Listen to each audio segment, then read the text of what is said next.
그 뒤에 예수님께서는 티베리아스 호숫가에서 다시 제자들에게 당신 자신을 드러내셨는데 이렇게 드러내셨다. 시몬 베드로와 쌍둥이라고 불리는 토마스, 갈릴레아 카나 출신 나타네알, 제베데오의 아들, 그리고 그분의 다른 두 제자가 함께 있었다. 시몬 베드로가 그들에게 나는 고기 잡으러 가네 하고 말하자 그들이 우리도 함께 가겠소 하였다. 그들이 밖으로 나가 배를 탔지만 그날 밤에는 아무것도 잡지 못하였다. 어느덧 아침이 될 무렵 예수님께서 물가에 서 계셨다.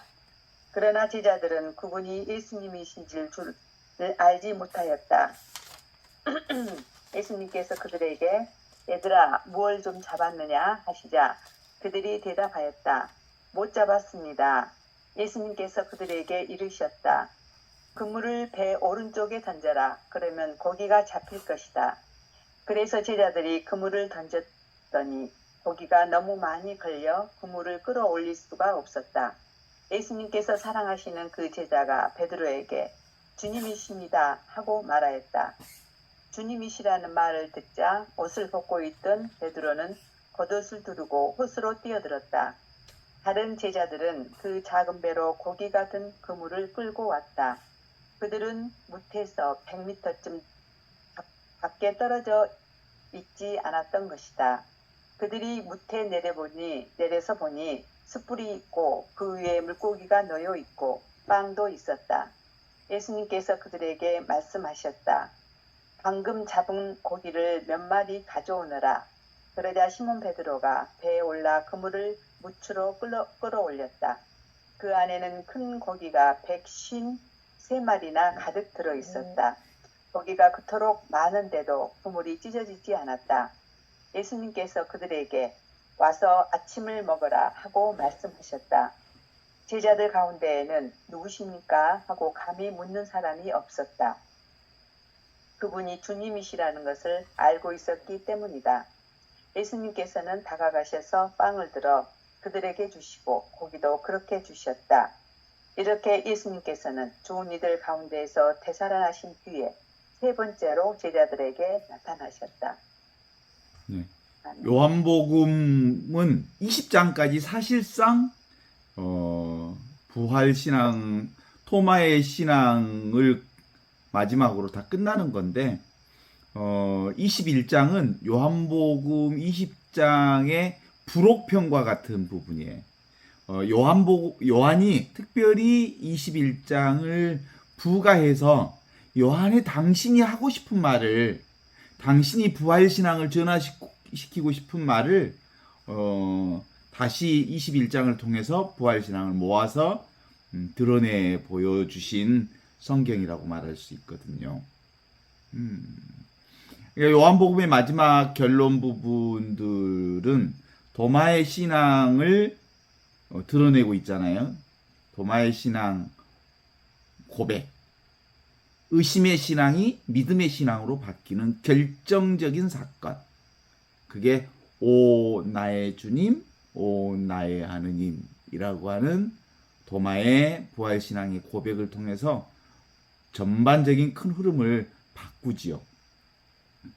그러니까 도마의 신앙의 전환점을 다시 한번 확인해 보면서 21장으로 넘어가면 좋을 것 같은데, 예수 부활이 전해진 이후에 8회째가 지났지만 도마는 아직 부활을 체험하지 못한 상태였던 거지요. 도무지 부활하신 예수님을 믿을 수 없었던 도마. 그래서 그는 늘 이성적으로 도대체가 나는 부활을 인정할 수가 없다. 예수님을 당신들이 부활하신 예수님을 만났다는데, 그리고 부활하신 그분과 함께 그 체험을 했다는데 난 도대체 그분의 그 십자가에 상처받은 손바닥에 이 두 손을 넣어보고 옆구리에 확인해보지 않고서는 난 도대체 믿을 수 없다. 이렇게 부활에 대한 부분들을 도무지 이해할 수 없다고 생각했던 도마에게 여러 제자들에게 나타났던 그런 모양과 유사한 방식으로 나타났죠. 다락방에 있을 때 도마에게도 나타났습니다. 함께 있을 때. 그리고는 너에게 평화가 있기를 하고 인사하면서 실제로 내 손가락을 한번 넣어보아라, 내 옆구리를 확인해 보아라 라고 얘기할 때 부활하신 그리스도를 통해서 의심의 신앙이 믿음의 신앙으로 바뀐다고 하는 이 부분들을 어떤 점에서 전환이라고 보아야 할까? 오 나의 주님 나의 하느님이라고 하는 부분은, 그러니까 도마는 분명히 확인해야 된다고 본 거예요. 부활하신 그분을 내가 직접 확인해야 된다고. 부활하신 그분이 따로 있다면 내가 분명히 확인해야 될 거라고. 부활을 지금 나의 부활이라기보다는 어떤 외적 사건의 부활로 본 거예요. 육체적 부활로 본 거예요. 외형적 부활, 육체적 부활로 한정시킨 거죠. 도마가 생각하는 부활, 그건 육체적 부활로 한정되었던 거예요. 그래서 그에게 육체적 부활로 한정시킨 베드로의 그 의심 때문에 예수님이 직접 자 만져보라, 그리고 내 옆구리를 네 손으로 넣어보라 라고 하는 그 말씀, 그리고 부활하신 그분을 보는 순간 완전히 뒤집어지는 거죠. 그게 만질 수 있는 부활이 아니라는 사실을 한 거예요. 이미 있던 하느님의 생명을 자기 안에서 확인하는 부활로 전환된 거예요.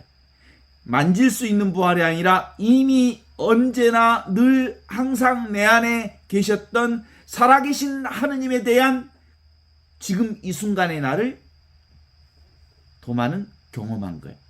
그래서 부활이라고 하는 것이 육체적 부활, 외적 부활, 무언가를 잡을 수 있는 부활이 아닌 늘 항상 있었던 하느님의 생명에 대한, 원래 있었던 말씀에 대한 약속이 자기 안에서 확인되는 순간이 바로 누구 부활? 도마가 확인했던 부활이죠. 그래서 그가 의심에서 믿음으로 전환할 수 있는 거예요. 그것 때문에 오 나의 주님 나의 하느님이라고 하는 그 고백 뒤에 예수님이 이렇게 얘기하는, 너는 보고야 믿느냐? 보지 않고 믿는 믿음, 보지 않고 보이지 않는 그것이 바로 보이는 온갖 세계를 드러내게 하는 하느님의 생명 그 자체인 부활 생명이라는 것을 확인하는 믿음이었던 거죠. 그리고 마지막 절에 30절 31절 이 책을, 이 성경을 쓴 목적은 이렇게 얘기합니다. 예수께서 제자들 앞에서 이 책에 기록되어 있지 않는 다른 기적들도 수없이 행하셨다. 이 책을 쓴 목적은 다만 사람들이 예수는 그리스도이시며 하느님의 아들임을 믿고 그렇게 믿어서 주님의 이름으로 영원한 생명을 얻게 하려 한 것이다. 이렇게 얘기합니다. 삼위일체 신비를 구체적으로 확인해 주신 사건, 그게 사실상 마지막 단계의 도마의 부활에 대한 의심이 온전히 믿음으로 바뀐 사건이죠. 예수 그리스도는 하느님을 당신의 아버지로 믿었어요. 뭘로? 성령 안에서. 그러므로 이 부활 사건을 통해서 너희들도 하느님 아버지를 자신의 아버지로, 내가 아버지 안에 있고 아버지가 내 안에 있다는 이 성령의 경험을, 부활 체험을 다시 한번 확인할 수 있게 하는 거예요. 따라서 이 오 나의 주님 나의 하느님, 이걸 통해서 근본적으로 우리 그리스도 교회가 믿는 4대 교회 교리, 믿을 교리의 완성인 거예요. 하나이신 하느님을 완성시킨 거고요. 이 믿음으로 부활 신앙이 부활신앙, 성령을 통해서 하느님 아버지와 내가 온전히 하나라고 하는 이 믿음이 곧 하느님과 내가 하나라고 하는 하느님, 한 분이신 하느님을 믿는 이 믿음. 두 번째, 성령 안에서 하느님과 내가 둘이 아닌 하나라고 하는 삼위일체 신앙에 대한 믿음. 그리고 그 믿음을 통해서 이미 구원된 지금 이 순간을 산다고 하는 믿음. 구원에 대한 믿음과 지금 이 순간의 나, 그게 바로 하느님 나라를 사는 믿음이라고 하는 가톨릭 교회의 4대 믿을 교리를 완전히 확정시켜준 마지막 신앙 고백이 오 나의 주님, 오 나의 하느님이라는 고백이었던 거거든요. 다 끝났어요. 그런데 21장을 통해서 다시 제자들과 그리고 부활을 살아야 하는 하느님의 백성들을 향한 부활하신 예수님의 격려의 말씀이 21장으로 부록편과 같은 부분으로 드러내고 있다고 볼 수 있죠. 사랑하는 제자들을 이제 살아야 되잖아요. 이미 이제 부활을 받고 이미 계신 하느님 나라를 경험했고 이미 부활을 깨달았다면 이제 부활을 실생활에서 살아야 되잖아요. 부활한 사람들, 이미 구원받은 사람들, 지금 이 하느님 나라를 사는 사람들은 이제 이미 하느님 나라를 경험했지만 아직 그 하느님 나라가 지속적으로 완성되어 가는 과정에는 뭐가 남아있어? 습이 남아있어. 생각의 나에 습이 남아있어. 과거로부터 이어온 습이 남아있어. 선풍기 열심히 꽂았다가 뭐가 선풍기 코드 뽑았다고 해서 선풍기가 안 도는 게 아니잖아. 일정 동안 계속 돌잖아. 내가 온전히 삼위일체 신앙과 한 분이신 하느님의 신앙과 이미 구원된 신앙과 그리고 지금 이 순간을 하느님 나라를 산다고 하는 이 믿음이 부활 신앙의 믿음이 있다 손치더라도 절대로 생각에 나는 에고는 가만히 있지 않을 거거든. 그 습관이 나의 삶을 지속적으로 간섭해 올 거거든. 그래서 그렇게 살아가는 우리에게 부활하신 지금 이 순간 부활하신 하느님을 믿는 사람들, 지금 이 순간 살아계신 하느님을 믿는 사람들은 이렇게 산다라고 하는 부분들을 이 21장을 통해서 우리에게 전해주시는 거예요. 이 순간을 살아라. 부활을 살아라. 그리고 지금 여기 이 순간의 운명을 사랑하라. 그리고 세상의 모든 것들은 다 지나간단다. 그러니 무상하다는 것을 기억하라. 오직 하느님만 영원하다는 것을 기억하라. 이 부활 생명만이 영원하다는 것을 기억하라. 이 순간의 나의 생명, 하느님과 함께 살아계신 하느님을 사는 이 순간의 삶만이 영원하다는 것을 기억하라. 이런 거죠. 그런 점에서 21절을 우리에게 전해주신 거라고 말할 수 있어요. 이미 우리는 완전히 하느님의 아들, 딸로서 구원받은 존재인 것은 사실이지만 아직 에고의 지배로부터 완전히 해방된 건 아니에요. 그죠? 이미 구원됐지만 그 에고가 가만히 있지 않을 거거든. 습관이 남아 있어서. 그래서 우리의 끊임없는 약점, 문제점에도 불구하고 내가 항상 깨어있기만 하면 사실상은 여기로부터 해방될 수 있거든요. 그래요. 그런 점에서 1절부터 다시 확인해 보도록 하겠습니다. 1절 한번 읽어주세요. 21장. 그 뒤 예수께서 티베리아 호수 보스가에서 제자들에게 다시 나타나셨는데 그 경위는 이러하다.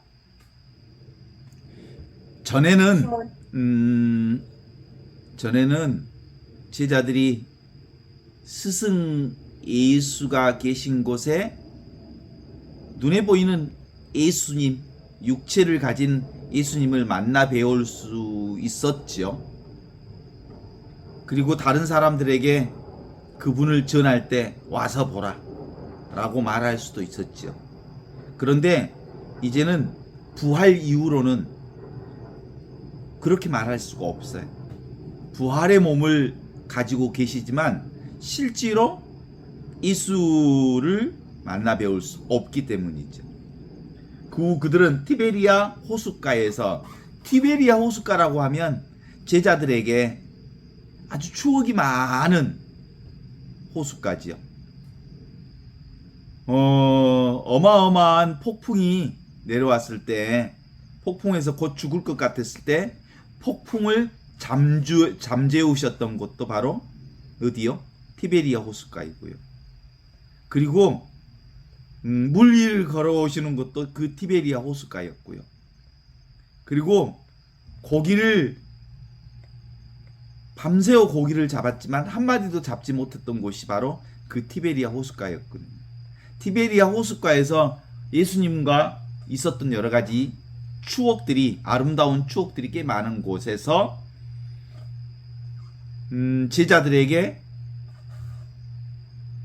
예수님은 자신을 나타내 보여주셨다는 얘기로부터 시작합니다. 예수님은 이제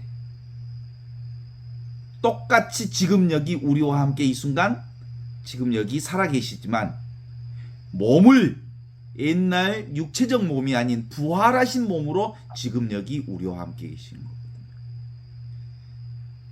부활하신 몸으로 바꾸신 뒤에는 제자들이 제 발로 스승 예수를 찾아가 만날 수 없게 되었죠.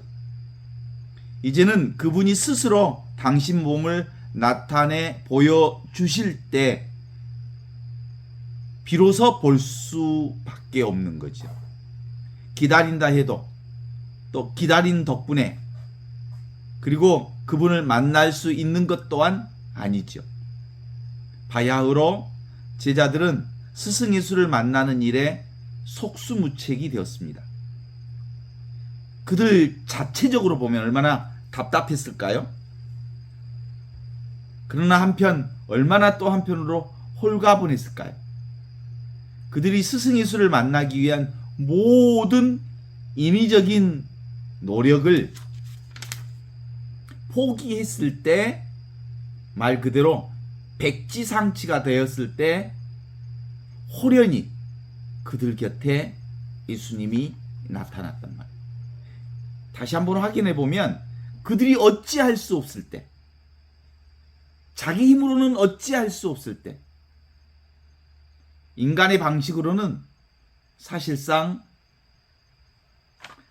예수 그리스도를 만날 수 없다는 사실을 알았을 때, 인간의 노력을 완전히 포기했을 때 호련히 나타나신 예수님의 모습으로 이 성경을 기록하고 있는 거예요. 그러니까 예수 그리스도, 부활하신 예수 그리스도를 만난다는 것은 내 노력으로 만나는 게 아니고 나를 완전히 백지 상태로 내려놓았을 때 나와 함께 계시는 그분을 온전하게 경험할 수 있다는 것이 바로 이 얘기죠. 모든 것을 잃은 자만이 모든 것을 온전히 얻는다는 사실인 거예요. nothing, 아무것도 에고로서는 경험할 수 없을 때 비로소 부활하신 그리스도를 만날 뿐만 아니라 everything, 하느님의 모든 것을 경험할 수 있다는 사실이에요. 그러니까 인간적인 노력으로 하느님 만날 수 없어. 인간의 생각으로 하느님 만날 수 없어. 인간의 어떤 액션으로 하느님을 만날 수 없어. 내가 묵주기도 100단을 했기 때문에 예수 그리스도를 만날 수 있다. 이건 택도 없는 소리야. 인간의 노력과 상관없이 그분은 우리를 만나 주시는 거예요. 그게 이 요한복음이 전하고자 하는 복음의 핵심 내용입니다. 2절에서 3절 한번 읽어주세요. 시몬 베드로와 쌍둥이라는 토마와 갈릴레아 가나 사람 나타나엘과 제베데오의 아들들과 그 밖에 두 제자가 한자리에 모여 있었다. 그때 시몬 베드로가 나는 고기를 잡으러 가겠소 하자 나머지 사람들도 같이 가겠다고 따라 나섰다. 그들은 배를 타고 고기 잡으러 나갔으나 그날 밤에는 아무것도 잡지 못하였다. 예. 시몬 베드로와 디두모와 그리고 도마, 갈릴리아의 다니엘, 나타나엘과 제베도의 아들과 이렇게 해서 쭉 보면 한 7명 정도가 예수의 제자들이 7명 정도 모였은 그 이후의 사건들을 얘기하고 있는 거거든요.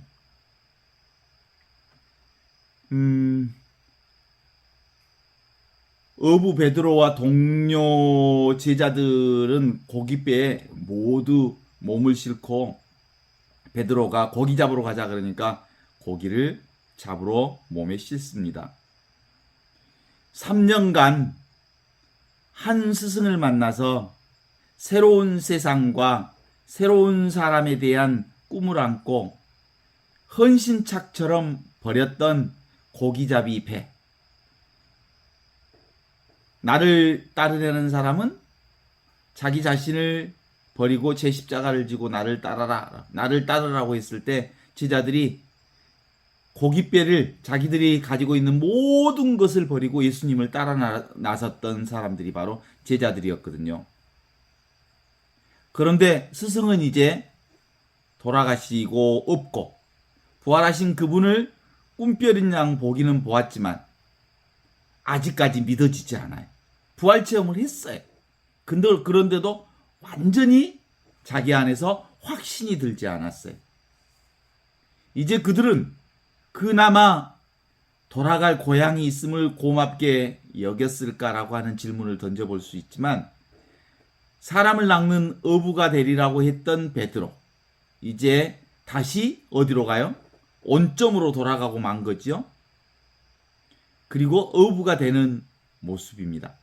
부풀었던 꿈과 희망은 물거품처럼 사라져버렸고 새 세상 새 사람에 대한 기대 역시도 무너져버렸습니다. 남는 것은 아무것도 없습니다. 정말 아무것도 없습니다. 그렇다면 지난 3년 동안 따라다니면서 우리가 무엇을 했단 말인가? 그래서 그들은 자기들이 모든 것을 버리고 예수 그리스도를 따라 나셨던 그 버렸던 것을 다시 그 버렸던 것 중에 하나가 고기 잡는 일이었거든요. 자, 고기 잡으러 가자. 그리고 베드로를 따라 다시 고기를 잡는 제자들의 모습을 확인할 수 있습니다. 3년 동안의 세월 동안 그 배도 엄청 낡았겠죠? 그래서 그들은 밤에 아무것도 그러니까 저녁 내내 잡았지만 아무것도 잡지 못했다라고 성경은 기록되어 있어요. 밤이 새도록 그물질을 했지만 매번 헛손질만 했습니다. 빈손이었습니다. 바로 이 누구도 어찌할 수 없는 허무의 바다 끝에 빈손, 아무것도 잡지 못한 허탈감, 빈배, 빈 무덤과 같은 낯싱 체험을 다시 한번 합니다. 아무것도 잡을 수 없는, 아무것도 건질 수 없는, 손으로 잡혀지지 않는 그 상황을 경험하죠. 바로 그 절망 끝자리에 다시 부활하신 그리스도를 만납니다. 이미 있는 지금 이 순간에 나는 생각을 내려놓을 때 그리고 완전히 절망 상태에 자기 인간으로서 할 수 있는 그 무엇도 사실상 포기하고 내려놓을 때 온전히 그 자리에 새롭게 나타나신 부활하신 하나님에 대한 경험. 4절을 다시 한번 읽어주세요. 이튿날 날이 밝아올 때 예수께서 호숫가에 서 계셨다. 그러나 제자들은 그분이 예수이신 줄을 미처 몰랐다. 예수께서 얘들아 무얼 좀 잡았느냐 하고 물으시자 그들은 아무것도 못 잡았습니다 하고 대답하였다. 네. 거기까지 읽으면서 생각해 보면 우리 인생 대다수의 많은 사람들이 얼마나 열심히 인생을 살아왔는지 몰라요. 각자 한마디씩 하라 그러면 정말 최선을 다해서 내 인생 살았다고들 고백하지요. 그리고서 한 다음에 어떻게 좀 잡힌 거 있어 인생사에? 아이고 열심히 살기는 했지만 빈손이요. 아무것도 남은 게 없어. 그래. 그렇습니다. 아이들도 다 떠나고 빈손이요. 그리고 내가 그렇게 열심히 직장 생활을 했지만 직장 생활을 떠나고 난 다음에 빈손이요.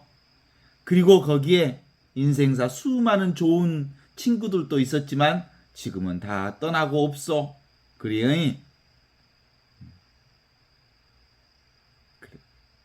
이런 상황, 이런 경험들을 인간의 삶 안에서는 빈손에 대한 체험들을 많이 합니다. 그래요. 어두운 밤을 보내지 않는 사람은 새벽이 없습니다. 절망에 빠지지 않는 희망 또한 없습니다. 병들지 않는 병의 치유 또한 없지요.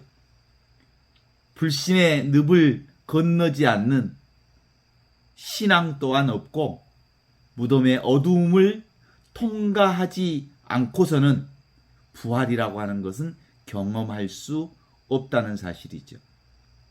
날이 새어갈 때 길고 어둡던 밤이 지나고 마침내 동력 하늘이 밝아올 때 제자들이 밤새도록 헛손질을 되풀이한 그 검은 바다에 먼동이 틀 때쯤 거기 한 사람이 서 있었습니다. 그런데 제자들은 그를 보면서 예수님을 보면서 그분인 줄 알아보지 못했습니다. 아직 눈이 무엇에만 붙잡혀 있었냐면 눈에 보이는 것에만 붙잡혀 있었습니다. 아직도 보이지 않는 것 안에 들어있는 부활을 통찰하는 눈이 없었습니다.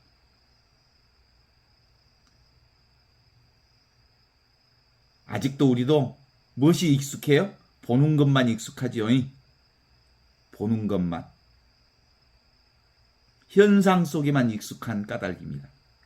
눈에 보이고 손으로 만져지는 이 몸은 나의 실체가 아니고 보이고 만져지는 몸은 나의 현상이고 진짜로 나는 보이지 않지만 잡히지 않지만 늘 살아있는 지금 이 순간의 나. 하늘로부터 내려온 생명, 천지창조 이전부터 있었던 그 생명이 지금 생생하게 살아있는 부활 생명, 그 생명이 진짜 생명이고 실상이고 눈에 보이는 온갖 것들은 사실상 실상이 아니라 허상이라는 사실을 아직 깨닫지 못한 거거든요. 부활하신 그분에 대한 체험이라고 하는 것은 보이는 것이 실상이 아니라 보이지 않는 이 순간의 내가 온전히 진짜 실상이라는 거죠. 보이지 않는 하느님이 진짜 살아계신 하느님이 진짜 실상이고 보이는 것은 사실상 있다 사라지는 것, 오고 가는 허상이라는 사실을 보지 못한 거죠. 그래요. 예수 부활이란, 다시 한번 예수 부활이란 육체가 실상이 아니고 보이지 않는 몸, 하느님이 주신 몸, 영원한 생명의 몸, 그것이 나의 실상이라는 것을 깨닫는 것, 그것이 예수 부활 신앙입니다. 그래서 예수님은 당신의 육신을 떼어버리고 지금 이 순간 살아있는 하느님의 살아있는 부활 몸으로 나타나신 거랑 함께 이것이 예수 부활의 체험이라니까. 그런데도 우리는 멋에 익숙해 눈에 보이는 육체가 진짜인 줄 알고 늘 항상 눈앞에 있는 하늘로부터 내려온 살아있는 이 생명을 진짜 나의 생명으로 알아차리지 못한 거거든요. 그것이 예수 부활의 핵심입니다. 예수 부활은 당신의 육체적 생명을 내려놓고 온전히 부활하신 몸으로 지금 이 순간 우리와 함께 살아계심을 드러내 보여주신, 십자가에서 숨을 거두실 때까지 스승 예수는 당신의 몸에 육체라고 하는 옷을 걸치셨기 때문에 사람들의 눈으로 금방 알아볼 수 있었습니다. 그러나 이제 그분은 육체라고 하는 겉옷을 벗고 부활한 몸으로만 존재하십니다. 지금 이 순간의 나로만, 지금 이 순간의 하느님의 생명으로, 영적 생명으로만 존재하십니다. 그 몸, 그리스도의 몸, 부활의 몸, 그 몸은 볼 수 있는 눈을 가진 사람만 봅니다. 그런데 사실인즉 모든 인간에게 부활의 몸을 보는 눈이 있습니다. 천지창조 이전부터 있었던 말씀, 하느님과 함께 있고 하느님과 똑같은 그 영적 생명으로서의 로고스 말씀이 지금 여기 나와 함께 있기 때문이죠. 다만 많은 사람들이 그 눈을 감고, 영적인 눈을 감고 살거나 아니면 자기에게 그 영적인 눈, 부활의 눈, 그리고 하늘로부터 내려온 살아있는 생명의 그 눈이 있는 줄 모르고 있을 뿐. 그렇습니다. 예수의 제자들도 그런 사람들의 부류에 속했더라, 이 말씀입니다. 그래서 맨 처음에 잘 몰랐단 게 육체만 보던 눈은, 그런데 영적인 눈이 열리면서 부활하신 그리스도의 몸을 가지신 예수님을, 부활하신 몸을 만난 거거든요. 5절 6절. 예수께서 얘들아 무얼 좀 잡았느냐 하고 물으시자 그들은 아무것도 못 잡았습니다 하고 대답하였다. 그물을 배 오른편에 던져보아라. 그러면 고기가 잡힐 것이다. 그들이 예수께서 이르시는 대로 그물을 던졌더니 그물을 끌어올릴 수 없을 만큼 고기가 많이 걸려들었다. 그래, 얘들아 라는 말로 얘기를 하고 있는데 되게 가까운, 서로 가까운 사이임을 나타내는 호칭인데요. 이건 우리나라의 말투는 아니죠. 얘들아 이렇게 말하지 않죠. 한국 천주교회 200주년 신약성서에는 어떻게 나오냐면 여보게들 하고 읽기가 무척 소홀하게 나타난 여보게들, 이게 조금 더 우리 정서에 맞는 것 같아. 스승이 제자들에게 가진 줄 알았던 것들을 모두 잃고 온점으로 돌아가는 제자들에게 고기가 있느냐고 묻습니다. 밤새도록 어째서 애써서 무엇을 좀 건졌느냐라고 하는 질문에 대답은 짐작대로 하나도 못 잡았습니다. 스승의 말씀이 떨어집니다. 그물을 배 오른쪽에 던져라. 제자들이 스승의 말씀대로 어느 사이에 회복되어졌던 스승과 제자의 관계, 다시 나무와 나뭇가지, 포도나무와 포도나무 가지들이 마침내 통일을 이루면서 약속이 성취됩니다. 말씀이 온전히 그 순간에 이루어지는 것을 경험합니다. 그물을 들을 수 없을 만큼 많은 고기가 잡혔다는 사실을 확인합니다. 이미 구원된 존재를 그 순간 다시 확인하는 거죠. 우리는 이미 하느님과 둘이 아닌 한 생명으로서의 구원된 존재, 구원의 몸, 부활의 몸, 하느님의 하늘로부터 내려온 살아있는 생명의 그 생명을 살고 있습니다. 그것을 지금 여기서 이미 살고 있습니다. 그 의미를 확인하는 것, 그것이 이 사건을 통해서 이루어진, 이게 바로 우리 부활신앙은 그런 의미에서 세상 마지막 날에 이루어질 그 부활의 사건을 확인하는 것, 이게 종말론적 신앙을 확인하는 거라고 볼 수 있죠. 7절 읽어보도록 하십시오. 예수의 사랑을 받던 제자가 베드로에게 저분은 주님이십니다 하고 말하였다. 주님이시라는 말을 듣자 옷을 벗고 있던 시몬 베드로는 몸에 겉옷을 두르고 그냥 물속에 뛰어들었다. 부활하신 예수님을 가장 먼저 알아보는 것은 누구였어요? 먼저 스승을 알아본 사람은 예수의 사랑하시는 제자, 누구? 요한. 요한이 맨 먼저 알아봤어요. 요한은 참으로 지혜로운 사람이었죠.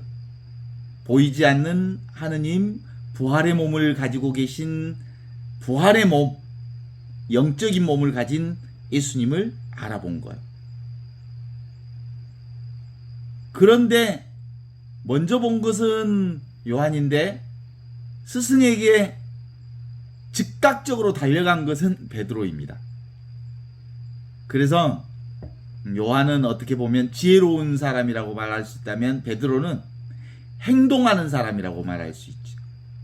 주님이시라고 하는 말을 듣자마자 벗은 몸에 겉옷을 딱 두른 다음에 최소한의 예의를 갖춘 다음에 100m 하면 9초로 뛰어가 버린 거. 노를 저어도 한 100m쯤 가야 할 그곳에 물 위를 뛰어내리는 어린아이의 몸짓으로 스승 예수에게 달려갑니다. 그의 행동에서, 베드로의 행동에서, 그 베드로가 겉으로는 비록 절망의 바다에서 그물질을 하고 있었지만 속으로는 얼마나 목마르게 스승 예수를 그리워했는지를 짐작하게 하는 말씀이죠. 스승에 대한 그리움이 그토록 간절하게 자기 속에 뭉쳐있는 줄 본인도 몰랐을 거예요. 체험하자 행동이 바로 나오죠.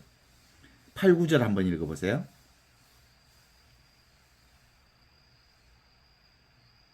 나머지 제자들은 고기가 잔뜩 걸려든 그물을 끌며 배를 저어 육지로 나왔다. 그들이 들어갔던 곳은 육지에서 100m쯤 밖에 떨어지지 않은 곳이었다. 그들이 육지를 올라와 보니 숯불이 있고 그 위에 생선이 놓여 있었다. 그리고 빵도 있었다. 네, 여기에 다른 제자들이라고 불리는 무리들이 있었어요. 스승을 맨 먼저 알아본 제자들도 들어있었다고 보아야 할 터인데, 그렇다면 그는 죽음을 이기고 부활하신 스승의 존재보다 그들은 그물에 들어있는 고기들이 더 소중하고 급했다고 하는 생각이 있었을지도 모르겠어요. 아무래도 사실로 받아들이기에는 무리가 있기는 하지만 혹시 베드로와 다른 제자들 사이에 다른 점을 일부러 부각시키기 위해서 요한이 그런 표현을 했는지는 모르겠어요. 그러나 중요한 것은 그 문제는 아니죠. 그들이 무트로 올라왔을 때 거기에 생선을 굽고 떡을 마련하신 한 스승이 기다리고 있다는 사실이 대단히 중요합니다. 스승 예수는 거기에 마련한 것을 구운 생선과 떡이 있었지만 그것은 눈에 보이는 현상을 말하는 것이고, 그날 새벽 스승은 참된 사랑과 진리와 생명과 희망과 같은 것을 가르치기 위해 여느 때와 마찬가지로 몸소 실물 교과서로 마련하고자 부활을 직접 가르쳐 주시기 위해 제자들을 기다리고 있으셨다, 이렇게 볼 수 있죠. 10절 11절 한번 읽어보겠습니다. 예수께서 제자들에게 방금 잡은 고기를 몇 마리 가져오너라 하고 말씀하셨다. 시몬 베드로는 배에 가서 그물을 육지로 끌어올렸다. 그물 속에는 153마리나 되는 큰 고기가 가득 들어 있었다. 그렇게 많은 고기가 들어 있었는데도 그물은 터지지 않았다. 지금 잡은 생선 몇 마리 좀 가져오라 그랬으면 스승의 말씀에 즉시 가져오면 될 테인데 좀 그 이해하기 좀 어려운 부분들이 거기 안에 있거는 있어요. 베드로의 행동을 보면 평소에는 행동이 무지하게 빠르잖아요, 베드로가. 그런데 베드로가 거기에 가갖고 생선이 몇 마리인지 움켜쥐고 왔어야 될 터인데 153마리나 되는 고기를 일일이 헤아렸다라고 기록되어 있어요. 아무리 생각해봐도 이 대목은 사실의 기록이라고 볼 수가 없을 것 같은 어떤 느낌이 있어요. 그렇다면 나중에 이 대목을 요한 사가가 이렇게 끼워 넣었다고 볼 수 있죠.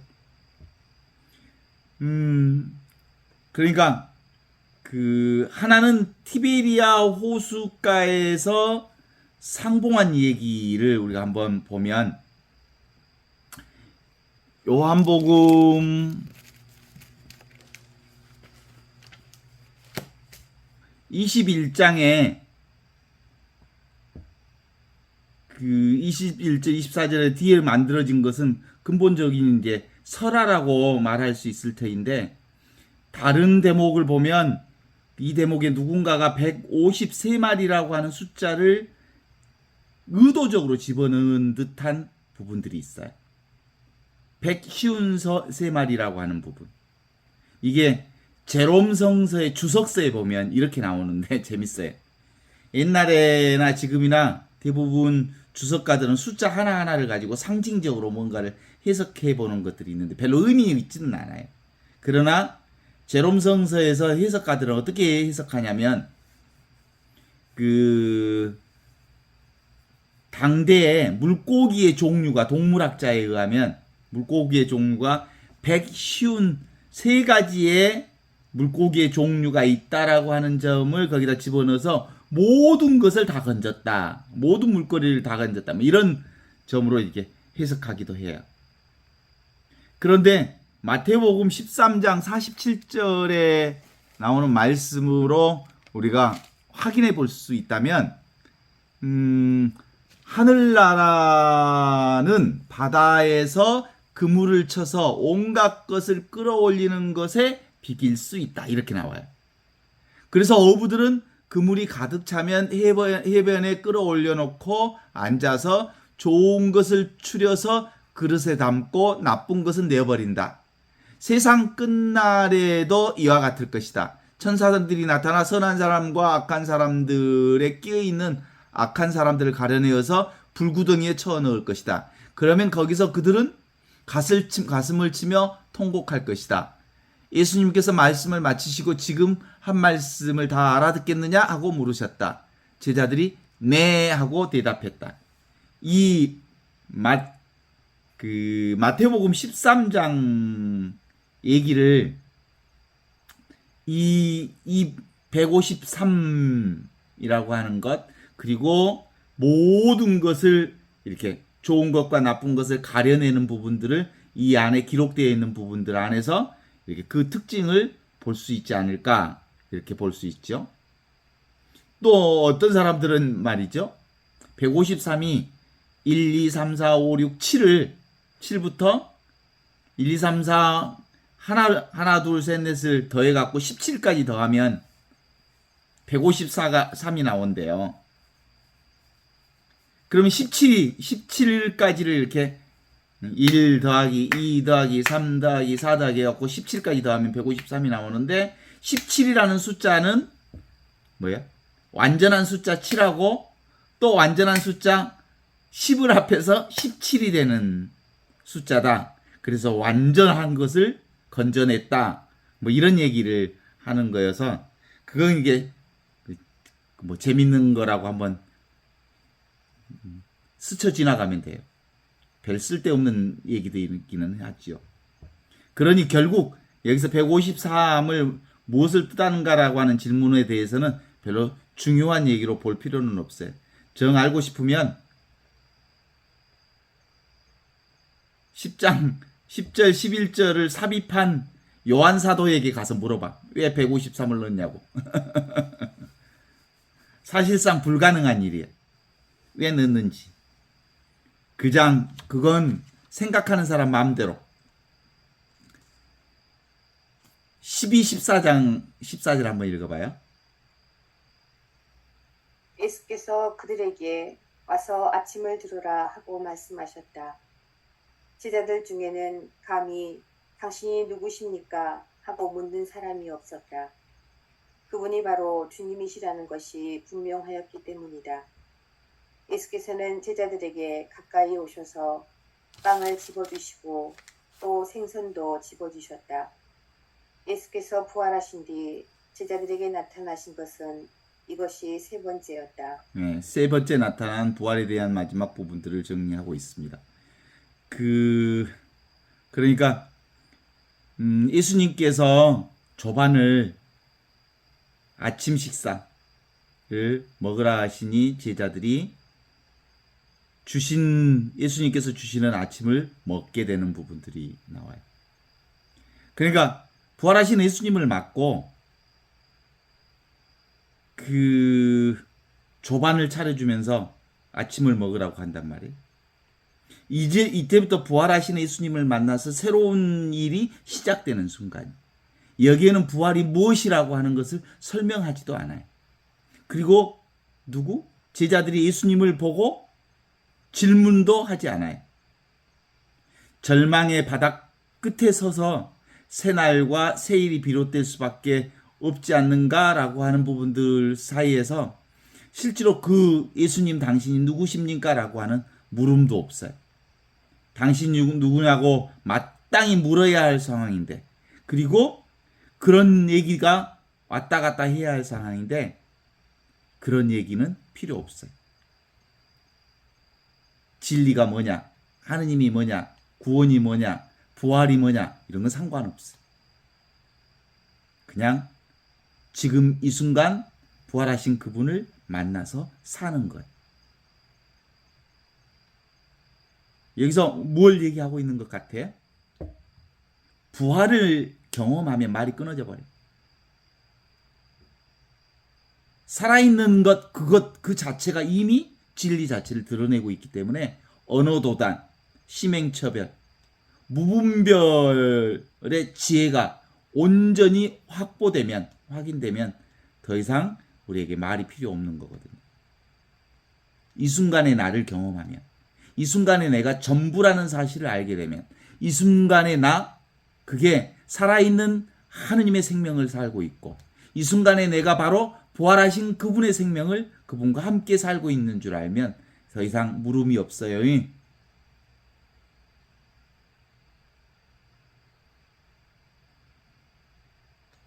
아는 자는 말이 없고 말하는 자는 모른다라는 말이 있어요. 지자 불언이요 언자 불지라. 이게 도덕경 50장의 말씀이거든요. 진짜로 아는 사람은 말로 말하지 않아요. 그냥 살아요. 모르는 사람들이 말이 많아요. 말이 많다는 것은 말을 통해서 뭔가를, 진리를 얘기하고 하느님을 얘기하고 싶어 하지만 사실은 말로 표현될 수 있는 분이 하느님이 아니에요.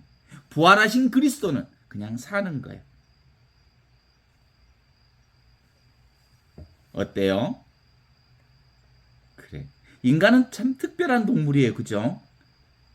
모든 동물 중에 직립보행하는 동물은 인간밖에 없는데, 인간은 머리를 하늘을 향하고 발은 땅을 딛고 살아요. 하늘은 이상, 초를 사는 거고요. 땅은 현실을 사는 거예요. 이 현실을 살면서 하늘나라를 사는 거예요. 이 세상을 살면서 이 세상을 살지 않는 거예요. 이 세상을 살면서 하느님 나라를 사는 거예요. 이 세상을 살되 이 세상에서 영원한 삶을 이 세상에서 사는 거예요. 인간이라는 말도 참 재밌는 말이에요.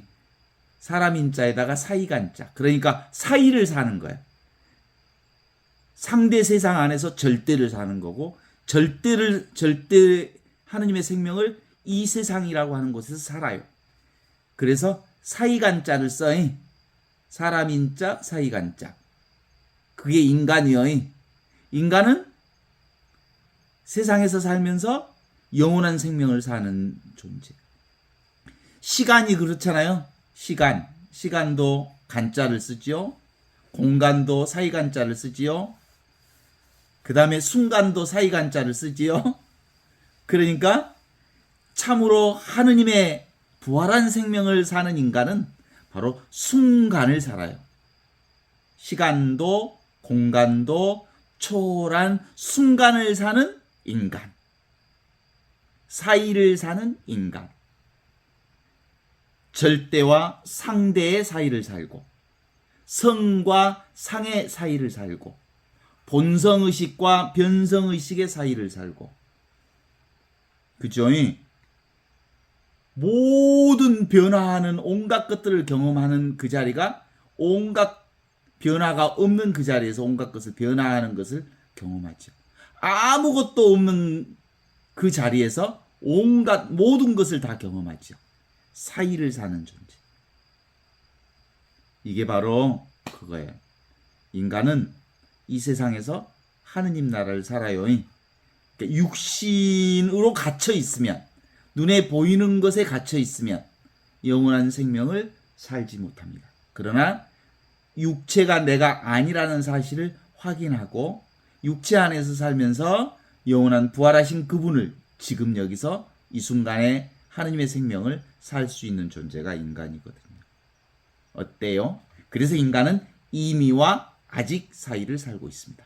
우리는 이미 완성된 하느님 나라의 생명을 여기서 살고 있지만 아직 그 하느님 나라의 생명을 뭐 때문에? 습 때문에 60년, 70년 동안 생각이라고 하는 이 습 때문에 이 에고를 완전히 내려놓지는 못하면서 살아요. 에고도 역시 바로 뭐예요? 이미 있는 이 하느님 구원 생명 안에서 나타나는 일들이죠. 그래서 성자는 천지도요, 성지자는 인지도라는 말이 있어요. 성자, 이미 하느님의 사람들은 이미 여기서 하느님 나라를 살아요.